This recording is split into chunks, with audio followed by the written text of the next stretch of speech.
ನಮಸ್ತೆ ಬಂಧುಗಳೇ, ಮತ್ತೊಂದು ಇಂಟರೆಸ್ಟಿಂಗ್ ಎಪಿಸೋಡ್ಗೆ ತಮ್ಮೆಲ್ಲರಿಗೂ ಹಾರ್ದಿಕವಾದಂತಹ ಸ್ವಾಗತ. ದಯಮಾಡಿ ಎಚ್.ಎನ್. ಚಂದ್ರಶೇಖರ್ ಯೂಟ್ಯೂಬ್ ಚಾನಲ್ನ ಸಬ್ಸ್ಕ್ರೈಬ್ ಮಾಡಿಸಿ, ಬೆಲ್ ಬಟನನ್ನು ಪ್ರೆಸ್ ಮಾಡಿ. ಈ ಬಿಹಾರ್ ಚುನಾವಣೆ ನಡೀತಿದೆ. ಈ ಬಿಹಾರ್ ಚುನಾವಣೆ ಬಗ್ಗೆ ಎಷ್ಟು ಮಾತಾಡಿದ್ರೂ ಇನ್ನಷ್ಟು ಬೃಹದಾಕಾರವಾಗಿ ವಿಷಯಗಳು ಸಿಗ್ತಲೇ ಇರ್ತವೆ ರೀ. ಅದು ಅಂತಿಂಥ ವಿಷಯ ಅಲ್ಲ, ಇಂಟರೆಸ್ಟಿಂಗ್ ವಿಷಯಗಳು ಸಿಗ್ತಾ ಇರ್ತವೆ. ಇವತ್ತಿನ ವಿಷಯ ಅಂತೂ ಭಾಳ ಇಂಟ್ರೆಸ್ಟಿಂಗ್ ಆಗಿದೆ ನೋಡಿ. ಬಿಹಾರದಲ್ಲಿ ನವಂಬರ್ 14ನೇ ತಾರೀಕು ರಿಸಲ್ಟ್ ಬರುತ್ತೆ. ಅಲ್ಲಿವರೆಗೂ ಏನಾಗುತ್ತೆ ಅಂತಕ್ಕಂಥ ಕುತೂಹಲ ಎಲ್ಲರಿಗೂ ಇರುತ್ತೆ. ಆದರೆ ಇಬ್ಬರಿಗೆ ಮಾತ್ರ ರಿಸಲ್ಟ್ ಏನಾಗುತ್ತೆ ಅಂತೇಳಿ ಭಾಳ ಚೆನ್ನಾಗಿ ಗೊತ್ತಿದೆ. ಮೊದಲನೇದು ಪ್ರಶಾಂತ್ ಕಿಶೋರ್, ಜನಸ್ವರಾಜ್ ಪಕ್ಷದ ಅಧ್ಯಕ್ಷರು. ಬಿಹಾರಲ್ಲಿ ಏನೋ ಕ್ರಾಂತಿ ಮಾಡಿಬಿಡ್ತೀವಿ ಎಲೆಕ್ಷನಲ್ಲಿ ಅಂತ ಹೋದರು. ತಾನೇ ಸ್ವಂತಹ ಎಲೆಕ್ಷನಲ್ಲಿ ನಿಲ್ಲಿಲ್ಲ. ರಾಘವಪುರಲ್ಲಿ ನಿಂತುಬಿಡ್ತೀನಿ, ತೇಜಸ್ವಿನ ಸೋಲಿಸ್ಬಿಡ್ತೀನಿ ಅಂತೆಲ್ಲ ಫುಲ್ ಹೈಪೆಲ್ಲ ಕ್ರಿಯೇಟ್ ಮಾಡಿದವರು ಎಲೆಕ್ಷನ್ಗೆ ನಿಲ್ಲಿಲ್ಲ. ಯಾಕೆ ಅಂತೇಳಿದ್ರೆ ರಿಸಲ್ಟ್ ಏನು ಬರುತ್ತೆ ಅಂತ ಅವ್ರಿಗೆ ಭಾಳ ಚೆನ್ನಾಗಿ ಗೊತ್ತಿತ್ತು. ಬಿಹಾರ್ ಎಲೆಕ್ಷನ್ ಆದಮೇಲೆ ಅವ್ರ ಅಸ್ತಿತ್ವನೇ ಇರೋಲ್ಲ ಅಂಥೇಳಿ. ಇನ್ನೊಬ್ಬರು ರಿಸಲ್ಟ್ ಬಗ್ಗೆ ಒಂಚೂರು ತಲೆ ಕೆಡಿಸ್ಕೊಳ್ತಿರೋರೆ ಮಹಾಶಯ ಯಾರು ಅಂತೇಳಿದ್ರೆ ನಮ್ಮ ರಾಹುಲ್ ಗಾಂಧಿಯವರು. ಅವ್ರಿಗೂ ಚೆನ್ನಾಗಿ ಗೊತ್ತು ರಿಸಲ್ಟ್ ಏನಾಗುತ್ತೆ ಅಂತೇಳಿ. ಹಾಗಾಗಿ ತಲೆನೇ ಕೆಡಿಸ್ಕೊಂಡಿಲ್ಲ ನೋಡಿ. ನವಂಬರ್ 6 ಮತ್ತು ನವಂಬರ್ 11ಕ್ಕೆ ಎಲೆಕ್ಷನ್ ಇತ್ತು. ಪುಣ್ಯಾತ್ಮ ಬಿಹಾರಿಗೆ ಬಂದಿದ್ದು ಸೆಪ್ಟೆಂಬರ್ 1 ಲಾಸ್ಟು. ಒಂದು ಯಾತ್ರೆ ಮುಗಿಸ್ಕೊಂಡು ಸಮಾರೋಪ ಆಯಿತು ಸೆಪ್ಟೆಂಬರ್ 1. ಅದಾದಮೇಲೆ ಇಡೀ ಸೆಪ್ಟೆಂಬರ್ ತಿಂಗಳು, ಇಡೀ ಅಕ್ಟೋಬರ್ ತಿಂಗಳು, 2 ತಿಂಗಳು ಕಾಲೇ ಇಡಲಿಲ್ಲ ಬಿಹಾರ್ಗೆ. ಮೊನ್ನೆ ನೋಡಿದ್ರೆ ಅಲ್ಲೆಲ್ಲೋ ಹರಿಯಾಣದಲ್ಲಿ ವೋಟ್ ಚೋರಿ ಆಗಿದೆ ಅಂಥೇಳಿ ಪ್ರೆಸ್ ಮೀಟ್ ಮಾಡ್ಕೊಂಡು ಕೂತಿದ್ರು. ಇನ್ನೆರಡು ದಿವಸ ಚುನಾವಣೆ ಇದೆ ರೀ, 2ನೇ ಫೇಸ್ಗೆ. ಇವರು ಬಿಹಾರಲ್ಲಿ ಇರೋದು ಬಿಟ್ಟು ಎಲ್ಲಿದ್ದಾರೆ ಗೊತ್ತಾ? ರಾಹುಲ್ ಗಾಂಧಿ ಬಾಬಾ ಅವರು ಮಧ್ಯಪ್ರದೇಶದಲ್ಲಿದ್ದಾರೆ. ಅಲ್ಲಿ ಪಂಚಮಡಿ ಅನ್ನೋ ಜಾಗದಲ್ಲಿ ಮೀಟಿಂಗ್ ತಗೊಂಡಿದ್ದಾರೆ. ಏನು ವಿಷಯ ಮೀಟಿಂಗು? ಮಧ್ಯಪ್ರದೇಶದಲ್ಲಿ ಹೇಗೆ ಗಟ್ಟಿಯಾಗಿ ಕಟ್ಟಬೇಕು ಕಾಂಗ್ರೆಸ್ನ ಅಂಥೇಳಿ ಬ್ರೈನ್ ಸ್ಟಾರ್ಮಿಂಗ್ ಸೆಷನ್ ಅಂತೆ. ಯಾರನ್ನು ಕೂರಿಸ್ಕೊಂಡು? ಕಮಲ್ನಾಥ್ ಮತ್ತು ದಿಗ್ವಿಜಯ್ ಸಿಂಗ್ ಕೂರಿಸ್ಕೊಂಡು. ಯಾರು ಮಧ್ಯಪ್ರದೇಶದಲ್ಲಿ ಕಾಂಗ್ರೆಸ್ನ ಎಕ್ಕುಟ್ಟೋಸಿದ್ರು ಅವ್ರನ್ನ ಕೂರಿಸ್ಕೊಂಡು ಮಧ್ಯಪ್ರದೇಶದಲ್ಲಿ ಹೇಗೆ ಕಟ್ಟಬೇಕು ಕಾಂಗ್ರೆಸ್ನ ಅಂಥೇಳಿ. ಯಾವ ಸಂದರ್ಭದಲ್ಲಿ? ಬಿಹಾರಲ್ಲಿ ಚುನಾವಣೆ ನಡೀತಿದೆ ರೀ. ಕೇವಲ ಗಂಟೆಗಳು ಉಳಿದಿದ್ದಾವೆ ಚುನಾವಣೆಗೆ. ಸುಮಾರು 6 ದಶಕಗಳ ಕಾಲ ಬಿಹಾರನ ಆಳದಂತಹ ಪಕ್ಷ ಇವತ್ತು ಕೂಡ 61 ಜಾಗದಲ್ಲಿ, ಏನು RJD ಭಿಕ್ಷೆಯಿಂದ 61 ಜಾಗದಲ್ಲಿ ನಿಂತಿರ್ತಕ್ಕಂಥ ಪಕ್ಷ. ಈ ಪಕ್ಷದ ನ್ಯಾಷನಲ್ ಟಾಪೆಸ್ಟ್ ಲೀಡರು ಮಾಲೀಕ ಬಿಹಾರ ಬಿಟ್ಬಿಟ್ಟು ಮಧ್ಯಪ್ರದೇಶದಲ್ಲಿ ಕೂತಿದ್ದಾರೆ. ಯಾಕೆ ಅಂತ ಹೇಳಿದ್ರೆ, ನಾನು ಆಗಲೇ ಹೇಳಿದ್ನಲ್ಲ, ಇವ್ರಿಗೆ ರಿಸಲ್ಟ್ ಭಾಳ ಚೆನ್ನಾಗಿ ಗೊತ್ತು ಏನಾಗುತ್ತೆ ಅಂಥೇಳಿ. ಮಕಾಡೆ ಮಲಗಿಸ್ತೀವಿ ಅಂತೇಳಿ ಯಾರನ್ನ? ಜೊತೆಲಿರೋರನ್ನ. ಇವ್ರನ್ನ ನೆಚ್ಕೊಂಡು ತೇಜಸ್ವಿ ಯಾದವ್ ಮಕಾಡೆ ಮಲಗ್ತಾವ್ರೆ. ಕಳೆದ ಚುನಾವಣೆಯಲ್ಲೂ ಹಾಗೆ ಆಯಿತು. ಕಳೆದ ಚುನಾವಣೆಯಲ್ಲಿ ನೋಡಿ, ಕಾಂಗ್ರೆಸ್ಸಿನ ಶಕ್ತಿ ಇಡೀ ದೇಶದಲ್ಲಿ ಕುಂದೋಗಿದೆ. ಈ ರಾಜ್ಯಗಳಲ್ಲಿ ಅವರು ಈ ಏನು ಪ್ರಾದೇಶಿಕ ಪಕ್ಷಗಳಿದಾವಲ್ಲ, ಈ ಪ್ರಾದೇಶಿಕ ಪಕ್ಷಗಳ ಹೆಗಲ ಮೇಲೆ ಕೂತ್ಕೊಂಡು ಅವ್ರ ರಕ್ತ ಕುಡ್ಕೊಂಡು ಒಂದಷ್ಟು ಜೀವ ಉಳಿಸ್ಕೊಂಡು ಕೂತಿದ್ದಾರೆ. ಕಳೆದ ಚುನಾವಣೆಯಲ್ಲಿ 2020ರಲ್ಲೂ ಕೂಡ ಭಾಳ ಜನ ಅಡ್ವೈಸ್ ಮಾಡಿದ್ರು ತೇಜಸ್ವಿಗೆ, ಕಾಂಗ್ರೆಸ್ನ ಜೊತೆಲಿ ಹಾಕೋಬಿಡ್ರಿ ಅಂತೇಳಿ. ತೇಜಸ್ವಿ ಏನೋ ದೊಡ್ಡ ಪೊಲಿಟಿಕಲ್ ಥಿಂಕರ್ ಥರ ಯೋಚನೆ ಮಾಡಿಬಿಟ್ರು. ಇಲ್ಲ, ಮುಸಲ್ಮಾನರು ಓಟ್ಗಳು ಹೊಟ್ಟೋಗ್ತವೆ ಕಾಂಗ್ರೆಸ್ಗೆ, ಕಾಂಗ್ರೆಸ್ ದೂರ ಹೋದರೆ ಮುಸಲ್ಮಾನರು ದೂರ ಆಗಿಬಿಡ್ತಾರೆ ಅಂತ ಏನೇನೋ ಯೋಚನೆ ಮಾಡಿ 70 ಸೀಟ್ ಕೊಟ್ಟರು ರೀ. 70ರಲ್ಲಿ ಕಾಂಗ್ರೆಸ್ ಗೆದ್ದಿದ್ದು ಎಷ್ಟು ಗೊತ್ತಾ? ಕೇವಲ 19. ತೇಜಸ್ವಿ ಅದು ಮುಳುಗಿದೆ ಕಾಂಗ್ರೆಸ್ಸಿಂದ. ಈ ಸರಿನೂ ಹಂಗು ಹಿಂಗು ಕಿತ್ತಾಡಿ 61 ಸೀಟ್ ತೊಗೊಂಬಿಟ್ಟವ್ರೆ ಕಾಂಗ್ರೆಸ್ ಅವರು. ಒಂದು ನ್ಯಾಷನಲ್ ಪಾರ್ಟಿಗೆ ನಾಚಿಕೆ ಆಗಬೇಕು. ಅಷ್ಟಕ್ಕೆ ನಾವು ಕೋಅಲೆಕ್ಷನಲ್ಲಿ ನಿಂತಿದ್ದೀವಿ ಅಂತ ಹೇಳ್ಕೊಳ್ಳೋದಕ್ಕೆ. ಇರಲಿ ಬಿಡಿ, ಹಾಳಾಗೋಗಲಿ. ಆ 61 ಸೀಟಿಂದನೇ ತೇಜಸ್ವಿ ಅದು ಮುಳುಗಲಿಕ್ಕೆ ಶುರುವಾಗಿದ್ದು ಈ ಸರಿನೂ ಭಾಳ ಜನ ಅಡ್ವೈಸ್ ಮಾಡಿದ್ರು, ಬೇಡ, ಲೆಫ್ಟ್ ಪಾರ್ಟಿಗಳು ನಮ್ಮ ಜೊತೆ ಇದ್ದಾವೆ, ಅವ್ರ ಜೊತೆ ಹೋಗೋಣ, ಈ ಕಾಂಗ್ರೆಸ್ ಅವಸ ಬೇಡ ಅಂತೇಳಿ. ಮತ್ತೆ ತಿರ್ಗಾ ಇದೇ ಮುಸಲ್ಮಾನ್ ಓಟಿಗೆ ಎದುರುಕೊಂಡು ತೇಜಸ್ವಿ ಅಲಯನ್ಸ್ ಮಾಡ್ಕೊಂಡಿದ್ದರ ಪ್ರತಿಫಲವನ್ನು ಈಗ ಹುಣ್ತಾ ಇದ್ದಾರೆ. ಇಲ್ಲಿ ಇಂಟ್ರೆಸ್ಟಿಂಗ್ ವಿಷಯ ಇರೋದು ಅಂತ ಹೇಳಿದ್ರೆ, ಉತ್ತರ ಪ್ರದೇಶದ ಅಖಿಲೇಶ್ ಯಾದವ್ ಭಾಳ ಬೆರ್ಸಾಗಿ ಇಡೀ ಬಿಹಾರಲ್ಲಿ ಓಡಾಡ್ತಾವ್ರೆ ನೋಡಿ. 2022ರಲ್ಲಿ ಉತ್ತರ ಪ್ರದೇಶ ಎಲೆಕ್ಷನ್ ಆಗಿದ್ದು 3.5 ವರ್ಷ ಆಯಿತು. ಇನ್ನೊಂದೂವರೆ ವರ್ಷಕ್ಕೆ 2022ರಲ್ಲಿ ಉತ್ತರ ಪ್ರದೇಶದಲ್ಲಿ ಎಲೆಕ್ಷನ್ ಇದೆ. ಇಲ್ಲಿವರೆಗೂ ರಾಜ್ಯದಲ್ಲಿ ಪತ್ತೆನೇ ಇರಲಿಲ್ಲ, ಪುಣ್ಯಾತ್ಮ ಕಾಣಿಸ್ತಲೇ ಇರಲಿಲ್ಲ 3.5 ವರ್ಷ. ಈಗ ಇದ್ದಕ್ಕಿದ್ದಾಗೆ ಬಿಹಾರ್ ತುಂಬೆಲ್ಲ ಓಡಾಡ್ತಾ ಇದ್ದಾರೆ. ಕಾಂಗ್ರೆಸ್ ಅವ್ರಿಗೆ ಹೇಳ್ತಾ ಇದ್ದಾರೆ, RJD ಅವ್ರಿಗೆ ಹೇಳ್ತಾ ಇದ್ದಾರೆ, ನಿಮ್ಗೆ ಎಲ್ಲಿ ಸಭೆ ಬೇಕಾದ್ರೆ ಹೇಳಿ, ನಾನು ಬಂದ್ಬಿಟ್ಟು ಮಾಡ್ತೀನಿ ಅಂತೇಳಿ. ಯಾಕೆ ಅಂತೇಳಿದ್ರೆ ಅಖಿಲೇಶ್ ಅಂದ್ಕೊಂಡ್ಬಿಟ್ಟಿದ್ದಾರೆ, ನಾನು ಬಿಹಾರಲ್ಲಿ ಬಂದು ಎಲ್ಲ ಕಡೆಗೆ ಓಡಾಡ್ಬಿಟ್ರೆ ಯಾದವ್ ಓಟ್ಗಳು ಸಮೀಕರಣ ಆಗಿಬಿಡ್ತವೆ, 100% ನಮಗೆ ಬರೋಂಗಾಗ್ಬಿಡುತ್ತೆ, ಅಲಯನ್ಸ್ಗೆ ಬರೋಂಗಾಗ್ಬಿಡುತ್ತೆ ಯಾದವ್ ಮತ್ತು ಮುಸಲ್ಮಾನರ ಓಟ್ಗಳು.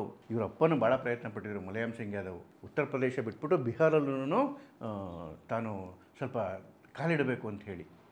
ಆದರೆ ಬಿಹಾರ್ನ ಯಾದವ್ ಯೋಚನೆ ಮಾಡೋದೇ ಬೇರೆ, ಉತ್ತರ ಪ್ರದೇಶದ ಯಾದವ್ ಯೋಚನೆ ಮಾಡೋದೇ ಬೇರೆ.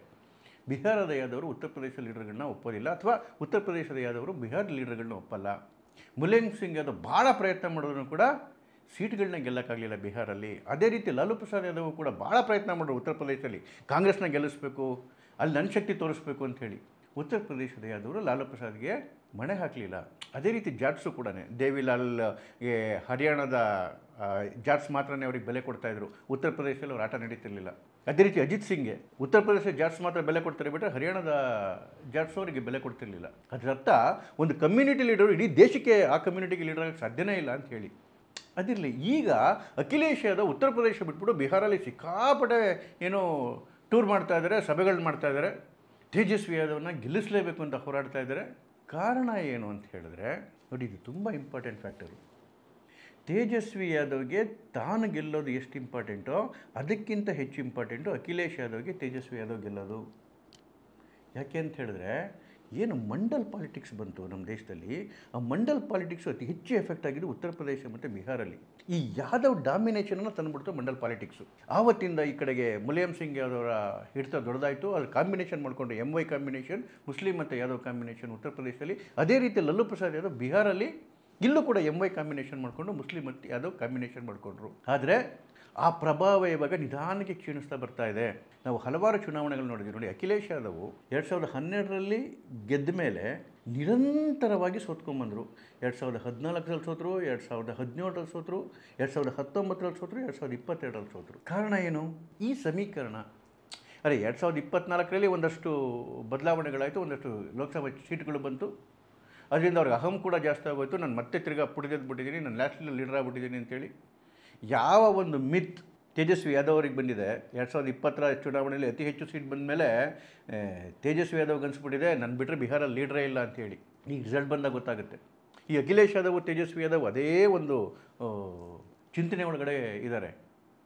ಇವತ್ತು ಅಖಿಲೇಶ್ ಯಾದವ್ಗೆ ತೇಜಸ್ವಿ ಯಾದವ್ ಅಥವಾ RJD ಗೆಲ್ಲೋದು ಬಹಳ ಇಂಪಾರ್ಟೆಂಟ್. ಯಾಕೆ ಅಂತ ಹೇಳಿದ್ರೆ, ಇಲ್ಲಿ ಆಗ್ತಕ್ಕಂತಹ ಸೋಲು ಪಕ್ಕದಲ್ಲೇ ಇರ್ತಕ್ಕಂತಹ ಉತ್ತರ ಪ್ರದೇಶದ ಸಮಾಜವಾದಿ ಪಕ್ಷದ ಕಾರ್ಯಕರ್ತರ ಮನೋಬಲವನ್ನು, ಜಂಗಾಬಲವನ್ನು ಹುಡುಗಿಸ್ಬಿಡುತ್ತೆ. ಸೋಲ್ ಮೇಲೆ ಸೋಲು, ಸೋಲ್ ಮೇಲೆ ಸೋಲು, ಸೋಲ್ ಮೇಲೆ ಸೋಲು. ಯಾವ ಕಾರ್ಯಕರ್ತರು ಸಹಿಸ್ಕೊಳ್ಳಲ್ಲ ರೀ ಅದನ್ನು. 2027ಕ್ಕೆ ಉತ್ತರ ಪ್ರದೇಶ ಚುನಾವಣೆ ಇದೆ. ಯಾವ ಫೇವರಬಲ್ ಫ್ಯಾಕ್ಟರ್ಸು ಇಲ್ಲ. ಫೇವರಬಲ್ ಫ್ಯಾಕ್ಟರ್ಸ್ ಇರಲಿ. ಈ ಕಡೆಗೆ ಬಿಹಾರಲ್ಲಿ ಅಖಿಲೇಶ್ ಯಾದವ್ ಓಡಾಡ್ತಾ ಇದ್ದರೆ ಅಲ್ಲಿ ಮಾಯಾವತಿ ಎದ್ದು ಕೂತಿದ್ದಾರೆ. ನೋಡಿ, 3 ದೊಡ್ಡ ವಿಕಲ್ಪಗಳು ಇವತ್ತು ಇವರ ಎದುರುಗಡೆ ಇರೋದು, ಅಖಿಲೇಶ್ ಯಾದವ್ ಎದುರುಗಡೆ ಇರೋದು. ಒಂದು, ಇಷ್ಟು ದಿವಸ ಆರಾಮಾಗಿ ಮಲಗಿದ್ದಂತಹ ಮಾಯಾವತಿ ಪುಟಿದೆದ್ದು ಕೂತುಬಿಟ್ಟಿದ್ದಾರೆ. ಲಕ್ನೋದಲ್ಲಿ ಮೊನ್ನೆ ಒಂದು ಸಭೆ ಮಾಡಿದ್ರು, ಪಾಟ್ನಾದಲ್ಲಿ ಮೊನ್ನೆ ಒಂದು ಸಭೆ ಮಾಡಿದ್ರು. ಸುಮಾರು 5 ಲಕ್ಷ ಜನ ಸೇರಿದರು. ಅವರು ಅಲ್ಲಿ ಹೆಚ್ಚು ಕಾನ್ಸಂಟ್ರೇಟ್ ಮಾಡಿದ್ದು ಮುಸಲ್ಮಾನರ ಬಗ್ಗೆ, ಭಾಯ್ಚಾರ ಸಭೆಗಳ ಬಗ್ಗೆ ಮಾತಾಡಿದ್ರು. ಮುಸಲ್ಮಾನರಿಗೆ ಒಂದು ಸ್ಪಷ್ಟ ಸಂದೇಶ ಕೊಟ್ಬಿಟ್ರು, ನೀವು ಸಮಾಜವಾದಿ ಪಾರ್ಟಿಗೆ ಓಟ್ ಹಾಕಿದ್ರೆ ನಿಮ್ಮ ಓಟ್ ವೇಸ್ಟ್ ಆಗುತ್ತೆ, ನೀವು BJP ಸೋಲಿಸಬೇಕು ಅಂತೇಳಿದ್ರೆ ನೀವು ನಮ್ಮನ್ನು ಸಪೋರ್ಟ್ ಮಾಡಬೇಕು, BSP ಸಪೋರ್ಟ್ ಮಾಡಬೇಕು ಅಂತೇಳಿ. ಇವತ್ತೇನಾದರೂ ಮುಂದಿನ ಚುನಾವಣೆಯಲ್ಲಿ ಒಂದು ಸ್ವಲ್ಪ ಪರ್ಸೆಂಟೇಜ್ ಏನಾದ್ರೂ ವಾಪಸ್ಸು ಮಾಯಾವತಿಗೆ ಹೋಯ್ತು ಅಂದರೆ ಮುಸಲ್ಮಾನರ ಓಟು ಧೂಳಿಪಟ್ಟಾಗಿ ಹೋಗ್ತಾರೆ ಅಖಿಲೇಶ್ ಯಾದವ್. ಯಾಕೆ ಅಂತ ಹೇಳಿದ್ರೆ, ಕಳೆದ 2024ರ ಚುನಾವಣೆಯಲ್ಲಿ, ಲೋಕಸಭಾ ಚುನಾವಣೆಯಲ್ಲಿ ಯಾಕೆ ಅವರಿಗೆ ಸೀಟ್ ಜಾಸ್ತಿ ಬಂತು ಅಂತ ಹೇಳಿದ್ರೆ, ಮಾಯಾವತಿಯ ನಿದ್ರೆ ಕಾರಣಕ್ಕೋಸ್ಕರ ಒಂದಷ್ಟು ದಲಿತ ಓಟ್ಗಳು ಕೂಡ ಸಮಾಜವಾದಿ ಪಾರ್ಟಿಗೆ ಹೋಯ್ತು. ಮುಸಲ್ಮಾನರು ಗಟ್ಟಿಯಾಗಿ ಸಮಾಜವಾದಿ ಪಾರ್ಟಿ ಜೊತೆ ನಿಂತಿದ್ರು. ಆದರೆ ಮಾಯಾವತಿ ಮತ್ತೆ ಪುಡ್ದಿದ್ದಿರೋದು ಏನು ವಾಪಸ್ ಆ ದಲಿತ ಓಟ್ ಬ್ಯಾಂಕ್ ಕಿತ್ತರೆ ಅದು ಮತ್ತೆ ವಾಪಸ್ಸು ಮಾಯಾವತಿಗೆ ಹೋಗೇ ಹೋಗುತ್ತೆ. ಜೊತೆಗೆ ಒಂದಷ್ಟು ಮುಸಲ್ಮಾನ ಓಟ್ಗಳನ್ನ ಏನಾದರೂ ಅವ್ರಿಗೆ ಕಿತ್ತರು ಅಂತ ಹೇಳಿದ್ರೆ ಅಖಿಲೇಶ್ ಯಾದವ್ ಉಸಿರು ಬಿಡೋಕ್ಕೂ ಆಗೋದಿಲ್ಲ. ಅಂತಹ ಒಂದು ದೊಡ್ಡ ಆಘಾತ ಅವರಿಗೆ ಉತ್ತರ ಪ್ರದೇಶದಲ್ಲಿ ಆಗ್ತದೆ. ಜೊತೆಗೆ ಯೋಗಿ ಆದಿತ್ಯನಾಥರದ ಏನು 8 ವರ್ಷಗಳ ಆಡಳಿತ ನಿರಂತರವಾಗಿ ಒಂದು ದೊಡ್ಡ ರೀತಿಯಲ್ಲಿ ಬದಲಾವಣೆ, ಡೆವಲಪ್ಮೆಂಟು, ಸುರಕ್ಷತೆ, ಲಾ ಆ್ಯಂಡ್ ಆರ್ಡರು ಕೈಗೆ ಬಂದಿರತಕ್ಕಂಥದ್ದು, ಹೆಣ್ಣುಮಕ್ಕಳು ಸುರಕ್ಷಿತವಾಗಿರ್ತಕ್ಕಂಥದ್ದು, ಮಾಫಿಯಾ ಡಾನ್ಗಳ ಸಮಾಪ್ತಿಯಾಗಿರ್ತಕ್ಕಂಥದ್ದು. ಒಂಥರ ಉತ್ತರ ಪ್ರದೇಶ ಜನಕ್ಕೆ ನಾವೆಲ್ಲ ಸ್ವರ್ಗದಲ್ಲಿದ್ದೀವಿ ಅಂತೇನೋ ಭಾವನೆ ಬರ್ತಾ ಇದೆ. ಅಂಥ ಅದ್ಭುತವಾದಂಥ ಆಡಳಿತ ಅವ್ರು ಕೊಡ್ತಾ ಇದ್ದಾರೆ. 3ನೇ ದೊಡ್ಡ ವಿಕಲ್ಪ ಅಖಿಲೇಶ್ ಯಾದವ್ ಎದುರುಗಡೆ ಇರ್ತಕ್ಕಂಥದ್ದು ರಾಹುಲ್ ಮತ್ತು ಅವರ ಕಾಂಗ್ರೆಸ್ಸು. ನೋಡಿ, ನಾನಾಗಲೇ ಬಿಹಾರ್ ಮಾತಾಡ್ತಾ ಹೇಳ್ತಾ ಇದ್ದೆ. ಇವತ್ತೇನಾದರೂ ತೇಜಸ್ವಿ ಯಾದವ್ ಮುಳುಗ್ತಾರೆ ಅಂತ ಹೇಳಿದ್ರೆ ಅದರಲ್ಲಿ ಹಲವಾರು ಕಾರಣಗಳಲ್ಲಿ ಬಹಳ ದೊಡ್ಡ ಕಾರಣ ಕಾಂಗ್ರೆಸ್ಸು, ರಾಹುಲ್ ಗಾಂಧಿ. ನೀವು ರಾಹುಲ್ ಗಾಂಧಿ ಬಿಹೇವಿಯರ್ ನೋಡ್ಕೊಂಬನ್ನಿ. 2020ರಲ್ಲೂ ಕೂಡ ತೇಜಸ್ವಿ ಯಾದವ್ ಮುಖ್ಯಮಂತ್ರಿ ಅಂತೇಳಿ ರಾಹುಲ್ ಗಾಂಧಿ ಒಪ್ಪಿರಲಿಲ್ಲ. ಈ ಸರಿನೂ ಕೂಡ ಕಡೇ ಮಿನಿಟ್ ತನಕ ಒಪ್ಪಿರಲಿಲ್ಲ. ಕಡೇ ಲಾಸ್ಟ್ ಮೂಮೆಂಟಲ್ಲಿ ಅಶೋಕ್ ಗೆಹ್ಲೋಟ್ನ ಕರೆಸ್ಬಿಟ್ಟು ಅವ್ರ ಬಾಯಲ್ಲಿ ಹೇಳಿಸಲಾಗಾಯಿತು. ಆದರೆ ಇವತ್ತು ಕೂಡ ಪೂರ್ಣ ಪ್ರಮಾಣದಲ್ಲಿ RJDಯನ್ನು ಅಥವಾ ತೇಜಸ್ವಿ ಯಾದವ್ನ ಚೀಫ್ ಮಿನಿಸ್ಟರ್ ಕ್ಯಾಂಡಿಡೇಟ್ ಅಂತೇಳಿ ಒಪ್ಪೇ ಇಲ್ಲ ಕಾಂಗ್ರೆಸ್ ಅಥವಾ ರಾಹುಲ್ ಗಾಂಧಿ. ಅದೇ ರೀತಿ ತೇಜಸ್ವಿಯವರು ಕೂಡ ಯಾವ್ಯಾವ ರೀತಿಯಲ್ಲಿ ಕಾಂಗ್ರೆಸ್ ಅವಮಾನ ಮಾಡಬೇಕು ಅಷ್ಟು ಮಾಡಿಬಿಟ್ಟವ್ರೆ. ಅದೇ ವಿಧಿ ಇಲ್ಲ, ಅನ್ನನೂ ಹಳಿಸಿದೆ, ನಾಯಿಯೂ ಹಸಿದಿದೆ. ಹಾಗಾಗಿ ಇಬ್ಬರು ಒಟ್ಟಿಗೆ ಸೇರ್ಕೊಂಡು ಇವಾಗ ಎಲೆಕ್ಷನ್ ಎದುರಿಸ್ತಾ ಇದ್ದಾರೆ. ಬಿಟ್ಟರೆ ರಾಹುಲ್ ಗಾಂಧಿಗೆ ನೋಡಿ, ರಾಹುಲ್ ಗಾಂಧಿ ಚಿಂತನೆ ಏನು ಅಂತ ಹೇಳಿದ್ರೆ ಅಥವಾ ಕಾಂಗ್ರೆಸ್ ಅವರ ಚಿಂತನೆ ಏನು ಅಂತ ಹೇಳಿದ್ರೆ, ಎಲ್ಲಿವರೆಗೂ ಪ್ರಾದೇಶಿಕ ಪಕ್ಷಗಳಿರ್ತವೆ ಅಲ್ಲಿವರೆಗೂ ಕಾಂಗ್ರೆಸ್ಸು ಮತ್ತೆ ಪುನರುತ್ಥಾನ ಆಗೋಕ್ಕಾಗಲ್ಲ. ಯಾಕೆ ಅಂತ ಹೇಳಿದ್ರೆ ಕಾಂಗ್ರೆಸ್ನ ವೋಟ್ ಬ್ಯಾಂಕ್ ಏನಿದೆ ಅದನ್ನೇ ಕಿತ್ಕೊಂಡು ಈ ಪ್ರಾದೇಶಿಕ ಪಕ್ಷಗಳು ಬೆಳೆದಿರೋದು. ಈ ಪ್ರಾದೇಶಿಕ ಪಕ್ಷಗಳು ನಾಶ ಆದರೆ ಮಾತ್ರ ನಾವು ಮತ್ತೆ ಎದಳ್ಬೋದು. ಮತ್ತೆ ಪುಡಿದೇಳ್ಬೋದು ಅಂತಕ್ಕಂಥ ದೊಡ್ಡ ಭಾವನೆ ರಾಹುಲ್ ಗಾಂಧಿಗೆ ಇರೋದ್ರಿಂದ ಅವರಿಗೆ ಬಿಹಾರಲ್ಲಿ RJD ಮುಗಿಸ್ಲೇಬೇಕು. ಉತ್ತರ ಪ್ರದೇಶದಲ್ಲಿ ಅಖಿಲೇಶ್ ಯಾದವ್ ಸಮಾಜವಾದಿ ಪಾರ್ಟಿನೂ ಕೂಡ ಅವ್ರು ಮುಗಿಸ್ಲಿಲ್ಲ ಅಂದರೆ ಕಾಂಗ್ರೆಸ್ಗೆ ಉಳಿಗಾಲ ಇಲ್ಲ. ಹಾಗಾಗಿ ಇವೆಲ್ಲ ಪ್ರತಿತಂತ್ರಗಳನ್ನ ನೋಡಿದ್ರೆ ಇವತ್ತು ರಾಹುಲ್ ಗಾಂಧಿಗಿರ್ತಕ್ಕಂಥ ಕಾಂಗ್ರೆಸ್ಗಿರ್ತಕ್ಕಂಥ ನೇರ ಗುರಿ ಮೋದಿ ಅಥವಾ BJP ಅಲ್ಲ, ಜೊತೆಲಿರ್ತಕ್ಕಂಥ ಅಲಯನ್ಸ್ ಪಾರ್ಟ್ನರ್ಸು.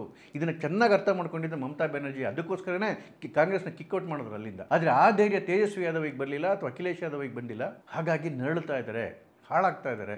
2020ರಲ್ಲಿ ಕಾಂಗ್ರೆಸ್ ಜೊತೆ ಹೋಗಿಲ್ಲಿದ್ರೆ ತೇಜಸ್ವಿ ಯಾದವ್ ವಿಷಯದಾಗಲೇ ಗೌರ್ಮೆಂಟ್ ಫಾರಮ್ ಮಾಡಿಬಿಟ್ರು. ನಾನು ಓದ್ಸರಿ ಹೇಳೋಕ್ಕಾಗ್ತಿರಲಿಲ್ಲ, ಅಷ್ಟು ಹತ್ತಿರ ಬಂದಿದ್ರು ಅವರು. ಈ ಬಾರಿನೂ ಕೂಡ ಕಾಂಗ್ರೆಸ್ನ ತಂತ್ರಗಳು ಹೇಗಿದೆ ಅಂತ ಹೇಳಿದ್ರೆ ಮೊದಲು RJDನ ಮುಗಿಸ್ಬೇಕು ಅಂತ ಹೇಳಿ ಹೀಗೆ ಬಗಲ್ ಮೇಲೆ ದುಶ್ಮನ್ ಇಟ್ಕೊಂಡು ಕೂತ್ಕೊಂಡವರು ಹೇಗೆ ತಾನೇ ರಾಜಕಾರಣದಲ್ಲಿ ಮುಂದುವರಿಯೋಕ್ಕೆ ಸಾಧ್ಯ ರೀ? ನೋಡಿ, ಅಖಿಲೇಶ್ ಯಾದವ್ ಬೆದರಿ ಬೆಂಡಾಗೋಗಿರೋದಕ್ಕೆ ಇನ್ನೊಂದು ಕಾರಣ ಏನಂತ ಹೇಳಿದ್ರೆ, ಏನಿದು ಬಿಹಾರಲ್ಲಿ MY ಕಾಂಬಿನೇಷನ್ ಇದೆಯಲ್ಲ, ಮುಸ್ಲಿಮರು ಮತ್ತು ಯಾದವರು ಪರ್ಸೆಂಟೇಜಲ್ಲಿ ಭಾಳ ಜಾಸ್ತಿ ಇದ್ದಾರೆ. ಅವರು ಆಲ್ಮೋಸ್ಟ್ 31-32% ಇದೆ ಬಿಹಾರಲ್ಲಿ ಅವರಿಬ್ಬರನ್ನು ಸೇರಿಸಿದ್ರೆ. ಆದರೆ ಉತ್ತರ ಪ್ರದೇಶದಲ್ಲಿ ಅಷ್ಟು ದೊಡ್ಡ ಸಂಖ್ಯಾಬಲ ಮುಸ್ಲಿಂ ಮತ್ತು ಯಾದವ್ ಕಾಂಬಿನೇಷನಲ್ಲಿ ಇಲ್ಲ. ಸಂಖ್ಯಾಬಲದ ಹೊಡೆತ ಆಗುತ್ತೆ ಅಖಿಲೇಶ್ ಯಾದವ್ಗೆ ಬಿಹಾರನ ಕಂಪೇರ್ ಮಾಡಿದ್ರೆ. ಇಷ್ಟು ದೊಡ್ಡ ಸಂಖ್ಯೆ ಇರ್ತಕ್ಕಂತಹ ಬಿಹಾರಲ್ಲೇ ತೇಜಸ್ವಿ ಸೋತೋದ್ರೆ, ಅಂದರೆ ಅಷ್ಟು ದೊಡ್ಡ ಮುಸ್ಲಿಮ್ಸು ಅಷ್ಟು ದೊಡ್ಡ ಯಾದವ್ ಕಾಂಬಿನೇಷನ್ ಇರ್ತಕ್ಕಂಥ ಇಲ್ಲೇ ಮುಳುಗೋದ್ರೆ ಇನ್ನು ಅಖಿಲೇಶ್ ಯಾದವ್ ಹೇಗ್ರಿ ಗೆಲ್ಲಕ್ಕೆ ಸಾಧ್ಯ? ಯಾಕೆ ಅಂತ ಹೇಳಿದ್ರೆ, ನಾನು ಹೇಳಿದ್ನಲ್ಲ ಆಗಲೇ, ಅಲ್ಲಿನ MY ಕಾಂಬಿನೇಷನ್ ಏನಿದೆ ಅದರ ಸಂಖ್ಯಾಬಲನೂ ಕೂಡ ಕಡಿಮೆ ಇದೆ. ಜೊತೆಗೆ ಈ ಯಾದವ ಸಮುದಾಯ ಏನಿದೆ ಉತ್ತರ ಪ್ರದೇಶದಲ್ಲಿ, ಅವರು ಕಟ್ಕೊಂಡು ಈ ಬಿಹಾರಲ್ಲಿ ಯಾದವರು ಕಟ್ಕೊಂಡು ಲಾಲೂ ಪ್ರಸಾದ್ ಯಾದವ್ರನ್ನ ಫಾಲೋ ಮಾಡ್ತಾರಲ್ಲ, ಆ ಥರ ಉತ್ತರ ಪ್ರದೇಶದ ಯಾದವರಿಲ್ಲ. ಅಲ್ಲಿನ ಯಂಗ್ ಜನ್ರೇಷನ್ನು, ಹೆಣ್ಣುಮಕ್ಕಳು ಮತ್ತು ಎಜುಕೇಟೆಡ್ ಯಾದವ್ಸ್ ಎಲ್ಲರೂ ದೇಶದ ಡೆವಲಪ್ಮೆಂಟ್ ಬಗ್ಗೆ ಅಥವಾ ಸುರಕ್ಷತೆ ಬಗ್ಗೆ ಯೋಚನೆ ಮಾಡಲಿಕ್ಕೆ ಶುರು ಮಾಡಿದ್ದಾರೆ. ಭಾಳ ದೊಡ್ಡ ಸಂಖ್ಯೆ ಯೋಗಿಯವ್ರನ್ನ ಸಪೋರ್ಟ್ ಮಾಡ್ತಾ ಇದೆ ಅಲ್ಲಿ, ಇನ್ಕ್ಲೂಡಿಂಗ್ ಅಲ್ಲಿನ ಹೆಣ್ಮಕ್ಳು, ಯಾದವ್ ಹೆಣ್ಮಕ್ಳು ಸೇರಿಕೊಂಡು. ಹಾಗಾಗಿಯೇ ಚುನಾವಣೆ ಮೇಲೆ ಚುನಾವಣೆ ನಿರಂತರವಾಗಿ ಸೋಲಾಗ್ತದೆ ಅಖಿಲೇಶ್ ಯಾದವ್ಗೆ. ಒಂದು ಎಕ್ಸೆಪ್ಷನ್ 2024, ಅದು ಬಿಡಿ, ಅವ್ರ ಹತ್ರ ಗುಮ್ರಾ ಆಗೋಯ್ತು, ಅದು ಕಣ್ಕಟ್ಟು ಎಲೆಕ್ಷನ್ ಆದಂಗೆ ಆಗೋಯ್ತು. ಹಾಗಾಗಿ ಇವತ್ತೇನಾದರೂ ಬಿಹಾರಲ್ಲಿ ತೇಜಸ್ವಿ ಯಾದವ್ ಅಥವಾ RJD ಸೋಲ್ತು ಅಂತೇಳಿದ್ರೆ, ತೇಜಸ್ವಿಗಿಂತ ಅತ್ಯಂತ ಹೆಚ್ಚಿನ ಆಘಾತ ಆಗ್ತಕ್ಕಂಥದ್ದು ಅಖಿಲೇಶ್ ಯಾದವ್ಗೆ. ಆವತ್ತಿನ ದಿವಸನೇ ನವಂಬರ್ 14ಕ್ಕೇನೆ ಅಖಿಲೇಶ್ ಯಾದವ್ದು ಹಣೆ ಬರ ಕೂಡ ಡಿಸೈಡ್ ಆಗಿಬಿಡುತ್ತೆ. ಒಂದು ಕಡೆ ಎದ್ದು ಕೂತಿರೋ ಮಾಯಾವತಿ ಇವರು ವೋಟ್ ಬ್ಯಾಂಕಿಗೆ ಕೈ ಹಾಕ್ತಾರೆ, ಇನ್ನೊಂದು ಕಡೆಗೆ ಯೋಗಿ ಭಾಳ ದೊಡ್ಡ ಒಂದು ಪರಿವರ್ತನೆ ಮಾಡಿಬಿಟ್ಟಿದ್ದಾರೆ ಉತ್ತರ ಪ್ರದೇಶದಲ್ಲಿ. ಈ ಅಲ್ಲಿನ ಯೂತು, ಹೆಣ್ಣುಮಕ್ಕಳು, ಯಾದವರಾಗಲಿ ಎಲ್ಲರೂ ಕೂಡ ಯೋಗಿಯ ಸಪೋರ್ಟಿಗೆ ನಿಂತ್ಕೊಂಡ್ಬಿಟ್ಟಿದ್ದಾರೆ. ಅದು ಕೂಡ ಇವರ ವೋಟ್ ಬ್ಯಾಂಕಿಗೆ ಕೈ ಹಾಕಿದೆ. ಮೂರನೇದು, ಇವರ ತಲೆ ಮೇಲೆ ಚಪ್ಪಡಿಗಳಕ್ಕೆ ರೆಡಿಯಾಗಿರ್ತಕ್ಕಂತಹ ರಾಹುಲ್, ಜೊತೆಗೆ ಕಾಂಗ್ರೆಸ್ನ ಬಿಟ್ಟೋಗಿ ಅಂತಕ್ಕಂಥ ಧೈರ್ಯ ಅಖಿಲೇಶ್ ಯಾದವ್ಗಿಲ್ಲ. ಯಾಕೆಂದರೆ ಮತ್ತೆ ಮುಸಲ್ಮಾನರ ಓಟಿನ ಭಯ. ಅರೆ ಜೊತೆಲಿ ಇಟ್ಕೊಂಡೆ ಬೆನ್ನಿಗೆ ಚೂರಿ ಅಂತೂ ಹಾಕಿ ಹಾಕ್ತಾರೆ. ಆದರೆ ವಿಧಿ ಇಲ್ಲ, ಮಂಡಲ ರಾಜಕಾರಣ 360 ಡಿಗ್ರಿ ಟರ್ನ್ ಆಗಿದೆ ಈಗ. ಅದಕ್ಕೆ ಹೇಳೋದು, ಭಾಳ ಜನಗಳನ್ನ ಭಾಳ ದಿವಸ ಮುಟ್ಟಾಳರನ್ನಾಗಿ ಮಾಡಲಿಕ್ಕಾಗಲ್ಲ, ಮೂರ್ಖರನ್ನಾಗಿ ಮಾಡಲಿಕ್ಕಾಗಲ್ಲ. ಇವತ್ತು ನಿಮ್ಮ ಯೋಗ್ಯತೆಗಳು ಜನಕ್ಕೆ ಗೊತ್ತಾಗ್ತಾ ಇದೆ. ಹಾಗಾಗಿ ಆ ಜನಗಳೇ ನಿಮ್ಮ ಭವಿಷ್ಯವನ್ನು ಬರೀತಾ ಇದ್ದಾರೆ. ನಮಸ್ತೆ.